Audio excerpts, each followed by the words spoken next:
মানে যারা Malaysian card ব্যবহার করছেন প্রত্যেককেই কায়াকু এই ওয়ালেটের অ্যাপটা ব্যবহার করতে হবে। এই অ্যাপটা ব্যবহার করা ছাড়া কার্ডের যে ওটিপি ভেরিফিকেশন সেটা করা সম্ভব হবে না। তো প্রথমে যেটা করবেন সেটা হচ্ছে গুগলে সার্চ করতে পারেন কায়াকু ওয়ালেট, অথবা প্লে স্টোরে সার্চ করতে পারেন।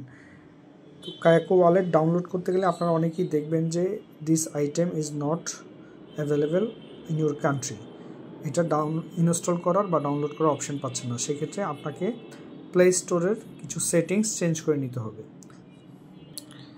সেক্ষেত্রে আপনি প্লে স্টোরে যাওয়ার পরে আপনার যে গুগল অ্যাকাউন্ট আছে সেই অ্যাকাউন্টে লগ ইন করবেন। লগ ইন করে দুইটা সেকশানে আপনাকে কাজ করতে হবে, একটা হচ্ছে পেমেন্ট অ্যান্ড সাবস্ক্রিপশন এই সেকশনটাতে, আরেকটা হচ্ছে সেটিংসে। প্রথমে পেমেন্ট অ্যান্ড সাবস্ক্রিপশন সেন্টারে যাবেন।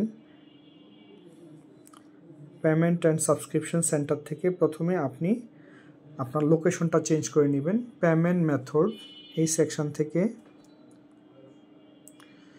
মোর পেমেন্ট সেটিং এই সেকশনে যাবেন।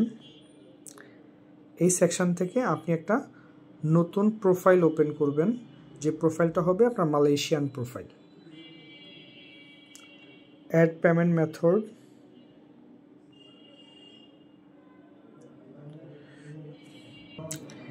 এখানে আপনি আপনার মালয়েশিয়ান কার্ডের ইনফরমেশনটা অ্যাড করবেন এবং বিলিং অ্যাড্রেসে আপনি এখানে বাংলাদেশ চেঞ্জ করে এখানে আপনি মালয়েশিয়া দিবেন।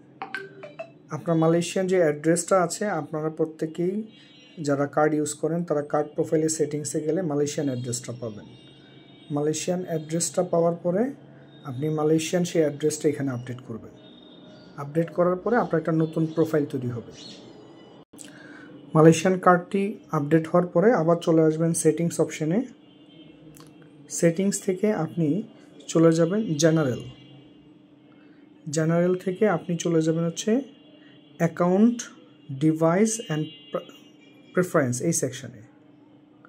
এখানে যাওয়ার পরে আপনি যে নতুন যে কান্ট্রিটা আপনি অ্যাড করেছেন সেই কান্ট্রি অ্যান্ড প্রোফাইল এই অপশনে পেয়ে যাবেন আপনি। কান্ট্রি অ্যান্ড প্রোফাইল, মালয়েশিয়ান অ্যাড্রেসটা আপডেট হওয়ার পরে আপনি এখানে কান্ট্রি অ্যান্ড প্রোফাইলে মালয়েশিয়া একটা সেকশন পাবেন। এই সেকশনটাকে আপনি চেকমার্ক করে দিবেন। এরপর যখন আপনি কায়াকু ওয়ালেট সেকশনে যাবেন সেক্ষেত্রে আপনি দেখবেন যে আপনাকে ইনস্টল করার অপশন দিচ্ছে। আপাতত কায়াকু ওয়ালেটটা ইনস্টল করার পরে কোনো কাজ করার প্রয়োজন নাই। কার্ড রেজিস্ট্রেশন হওয়ার পরে আপনি যখন কার্ডের লগ ইন ডিটেলস পাবেন সেই লগ ইন ডিটেলস দিয়ে কায়াকু ওয়ালেটে অ্যাক্সেস করতে হবে এবং সেখানে বায়োমেট্রিক ভেরিফিকেশন হবে আপনার।